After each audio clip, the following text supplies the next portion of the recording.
Don Ramón salía de su departamento 72 con la cara más larga que de costumbre. Habían pasado 14 meses desde la última vez que le pagó la renta al señor Barriga, y cada día era más difícil disimularlo. No encontraba trabajo estable. A veces cargaba costales en el mercado, otras veces ayudaba a Jaimito con las cartas, pero nunca alcanzaba para la comida ni para la chilindrina. «Papá, ¿hoy sí vamos a comer algo caliente?», le preguntaba ella con esa vocecita que siempre le partía el alma. «Claro, chilindrina. Ya verás que hoy cae algo», respondía él, forzando una sonrisa mientras le daba un beso en la frente. Pero nada caía. Doña Florinda lo miraba de reojo desde su ventana del 14, murmurando que ese muerto de hambre iba a terminar arrastrando a todos. Kiko, con sus cachetes bien llenos, se burlaba cuando pasaba cerca. El chavo, escondido en su barril del primer patio, solo decía sas, sas cuando alguien le ofrecía un pedazo de tortilla. Pero una mañana todo cambió. Don Ramón estaba sentado en la banqueta, con la cabeza entre las manos, cuando escuchó un grito agudo. Era doña Clotilde, la del 71. ¡Ay, Virgen Santa! ¡Auxilio! Corrió hacia el barril. Ahí, dentro del barril vacío donde el chavo solía esconderse, estaba la cabeza de la chilindrina. Decapitada. Los ojos abiertos, como si todavía mirara con sorpresa.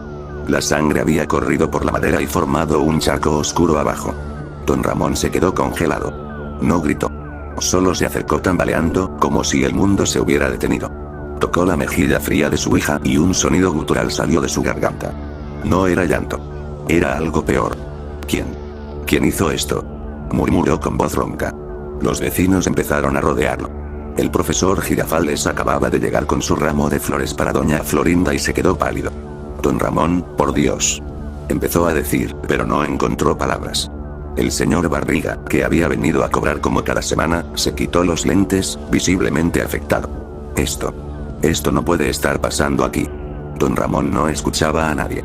Levantó la cabeza de su hija con cuidado, la envolvió en su viejo suéter y se la llevó al departamento 72. Cerró la puerta con llave. Desde afuera se escuchaban golpes, cosas cayendo y un llanto bajo, casi animal. Pasaron 2 días sin que saliera. La vecindad estaba en silencio. Nadie quería hablar del tema. Doña Florinda le decía a Kiko que no se acercara al departamento de ese hombre. Jaimito el cartero evitaba pasar por el patio central, diciendo que prefería evitar la fatiga de ver cosas feas. Ñoño, que había venido con su papá, solo repetía que tenía miedo. La noche del segundo día, la puerta del 72 se abrió lentamente. Don Ramón salió con una escopeta vieja en las manos. Nadie sabía que la tenía. La había guardado durante años, pensando en empeñarla cuando las cosas se pusieran muy feas, pero nunca lo hizo. Sus ojos estaban rojos, hundidos. Caminaba como si estuviera en trance. Lo primero que hizo fue dirigirse al departamento 14.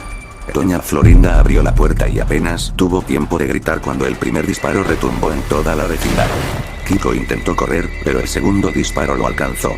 Don Ramón no decía nada. Solo cargaba y disparaba con una calma aterradora. Ustedes le hicieron algo, murmuraba. La lastimaron. Por mi culpa. Por no tener dinero.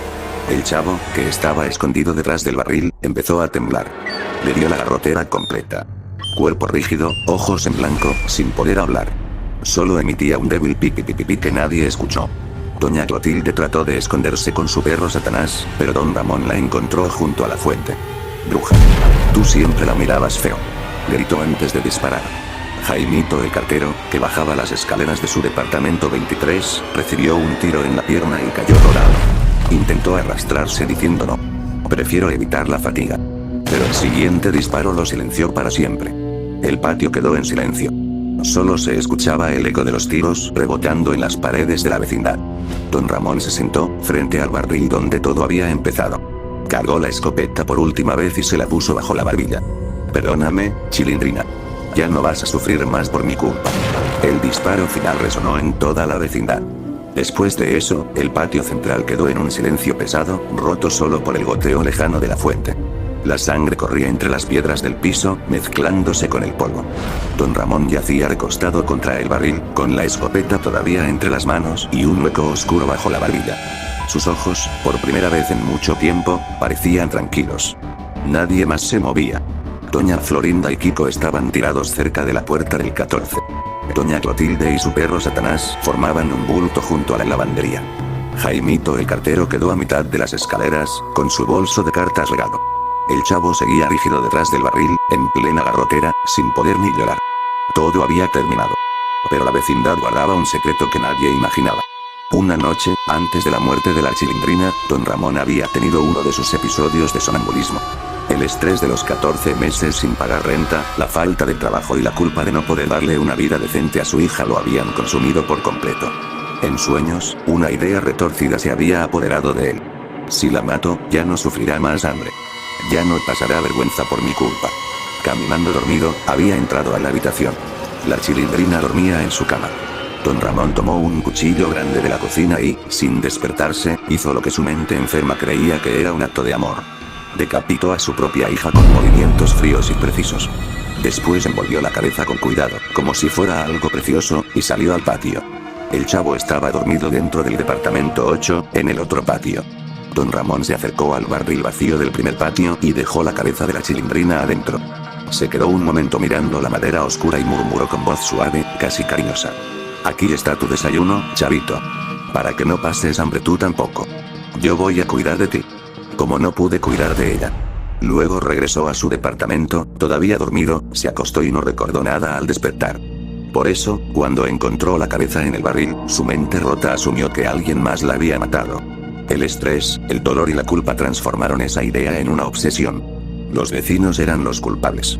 Ellos lo habían humillado, lo habían presionado por la renta, se habían burlado de su pobreza. Tenían que pagar. Y pagaron. Ahora, con todos muertos, la verdad quedaba al descubierto solo para quien imaginara la escena completa. Don Ramón no era un monstruo despiadado. Era un hombre destrozado por la miseria, que en su propio infierno decidió liberar a su hija del sufrimiento que él mismo había causado. Y en ese acto sonámbulo, también quiso extender esa protección al chavo, el huérfano que siempre le había recordado un poco a su propia hija. La vecindad quedó abandonada. Durante días nadie se atrevió a entrar.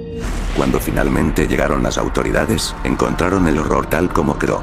Cuerpos fríos, y sangre seca. Nadie entendió nunca del todo lo que pasó. Algunos dijeron que la pobreza había vuelto loco a don Ramón. Otros murmuraban que la vecindad siempre había estado maldita, que doña Clotilde realmente era una bruja y que algo oscuro había despertado. Pero la verdad más terrible era otra. Don Ramón amaba tanto a su hija que prefirió matarla dormido antes que verla sufrir más. En su mente enferma, fue un acto de misericordia. Mató a los demás por una culpa que solo existía en sus sueños. Y al final, se quitó la vida pensando que así cerraba el círculo.